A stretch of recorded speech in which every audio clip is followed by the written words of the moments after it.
ভারত যদি বন্ধুত্ব দেখায় বন্ধুত্ব পাবে, কিন্তু ভারত যদি বাংলাদেশে আধিপত্যবাদ বিস্তার করতে চায়, বাংলাদেশের 18 কোটি জনগণ সেটা রুখে দেবে। ভারত যদি গৌর গোবিন্দের ভূমিকায় নামতে চায়, দেশের 18 কোটি মুসলমান শাহজালালের ভূমিকায় নামবে। আমরা আমাদের দেশ নিয়ে যত ভাবি, তারা তার চেয়ে বেশি ভাবে। কথা বুঝতেছেন না? আরো ভেঙে বলতে হবে।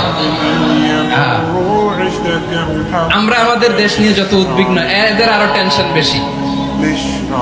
বলেন, আমাদের দেশে শান্তি আছে না নাই? আমরা হিন্দু মুসলিমে কখনো দাঙ্গা লাগে? আসতে বলেন, কেন লাগে? ওদের পূজা পার্বণে আমাদের মাদ্রাসার ছেলেরা যে পাহারা দেয়, চিল্লায় বলেন ঠিক কিনা? আমাদের তাফসীর মাহফিলের সময় ওরা ডিস্টার্ব করে, ঢোল বাজায় না। ওদের পূজা পার্বণের সময় আমাদের তাফসীর মাহফিলের ডেট হলে আমরা চেঞ্জ করে দেই। সুবহানাল্লাহ, কি সাম্প্রদায়িক সম্প্রীতির রোল মডেল। আর ওই বাংলাদেশের ব্যাপারে তারা অনেক ডিসইনফরমেশন ছড়াচ্ছিল। ভারতের অনেকগুলো গণমাধ্যম, আমি জেনারেলাইজ করব না, আমাদের প্রতিবেশী দেশের সব গণমাধ্যমকে আমি দোষ দিতে চাই না, অনেকগুলো গণমাধ্যম তারা ডিসইনফরমেশন শেয়ার করেছে। ডিসইনফরমেশন আর মিস ইনফরমেশনের পার্থক্য আছে। মিস ইনফরমেশন না জেনে ভুল বুঝে একটা মিথ্যা বা ভুল তথ্য ছড়িয়ে দেয়া, এটার ক্ষমা আছে। এটার কি আছে?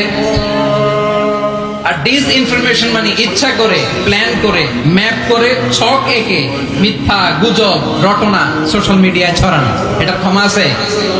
আওয়াজ করে বলেন, ক্ষমা আছে? ভারতের কিছু গণমাধ্যম তাই করেছে। আমরা ব্যথিত হয়েছি, আমাদের হৃদয়ে রক্তক্ষরণ হয়েছে। আমাদের প্রতিবেশী দেশকে বলতে চাই, আমাদের দেশ নিয়ে আপনাদের ভাবার দরকার নাই। নিজের চরকায় তেল দেন, নিজের দেশ নিয়ে ভাবেন।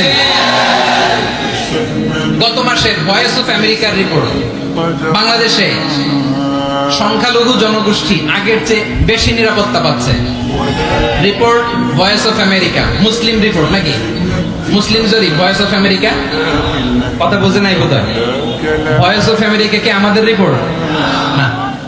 ভয়েস অফ আমেরিকার জরিপ, বাংলাদেশের সংখ্যালঘু জনগোষ্ঠী আগের চেয়ে ভালো নিরাপত্তা পাচ্ছে।